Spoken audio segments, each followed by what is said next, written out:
Another thing that I have to ask you about, again, since you're really passionate about violence prevention and you've got solutions for that, and with Cal OSHA going through their actual standard now that has been revised, um, I just literally had a bird fly into our window. If you heard that big bang, Oh it flew, no, it flew away, but it just like flew. It did not do a hazard assessment as to did conclusion. not, it didn't. Oh no, there's no stopping him. Yeah. But with I know that you truly try to get workers or should say employers to start thinking about that. Uh, I I only even recently, quite honestly, I did an interview several years ago with one of my colleagues from the cost program. She used to be an instructor, and she really dedicates her career in safety to female workers and try to get them to be feel safe in the workplace. uh, that she was telling me things that I honestly didn't even think about, like assaults in the workplace for female workers, sexual and physical assaults. And, that's all workers with the physical and everything. But I honestly was naive as to some environments being that toxic. And that's only one segment of the workforce, the people who identify as women. What are you really seeing? What's reality like? Just to So this. yeah, and it is. And I think so. That the Cal OSHA rule was pretty. I mean, it kind of was pretty new, and the issue that I saw when I talked with a lot of different organizations and a lot of different, employees as well, because I would interview employees, was that they didn't fully understand what all was underneath workplace violence. So yelling, right? Of course, physical, but also verbal and mental abuse or mental assault and verbal assault. Those are also aspects of workplace violence that a lot of people just, they're just like, it's fine. That's just Ted.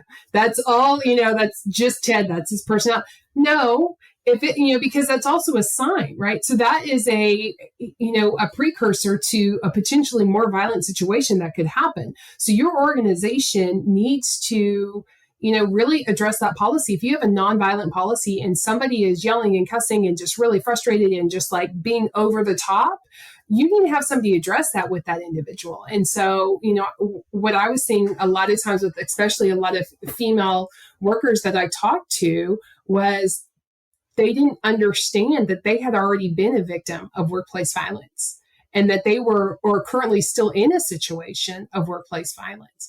And, the organizations, they said, well, we have a nonviolent policy and everything, but their policies weren't written down.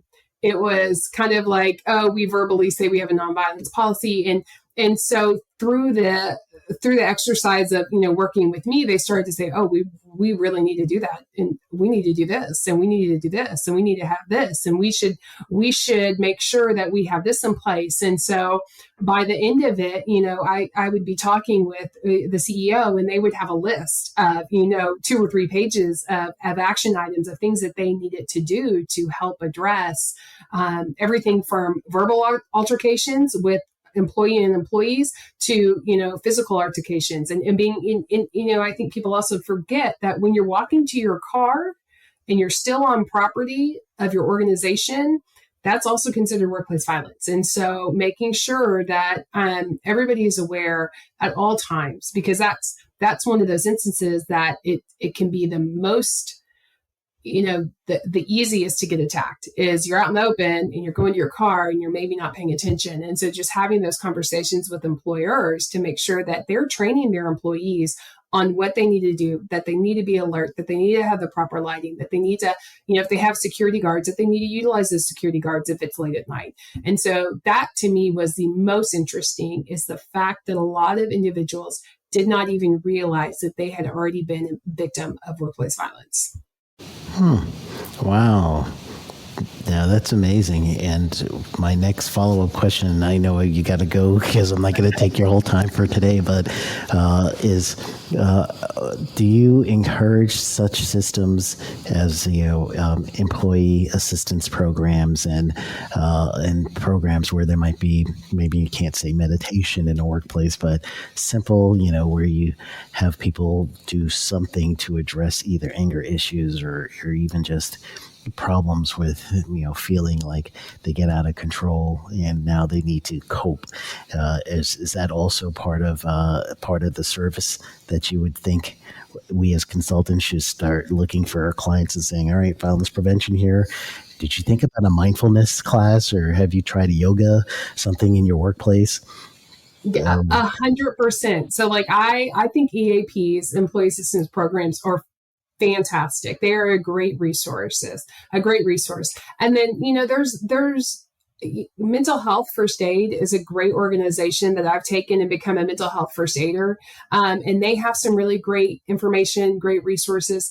And then any like a mindfulness, you know, any time that you can, as an organization, give your employees a health break, a mental health break, a physical health break, an environmental health break, just to let them just decompress. I think you're going to see so much return on that investment, just because we aren't machines. We can't go 24/7, 365, and never have a down day. We have to be able to find what release works for us and be able to use that release and not feel like we're going to be subjugated because we are asking either for a mental health day or we're asking for that, to be able to meditate or something like that. And so I think if an organization has the means and the ability to offer mindfulness training, definitely it's a great program. I've gone through it before. I think it's great. I apply it in my own personal life with my kids. And, I think it's something that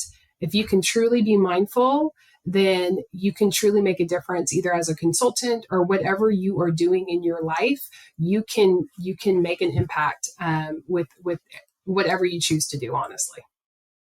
Oh, awesome, awesome, awesome. Thank you. You verified something I was thinking. I was like, hey, that seems to be one of the solutions. If you're going to do some controls, that seems to be one of Yes, the control factors that I would put in there. definitely. Yep.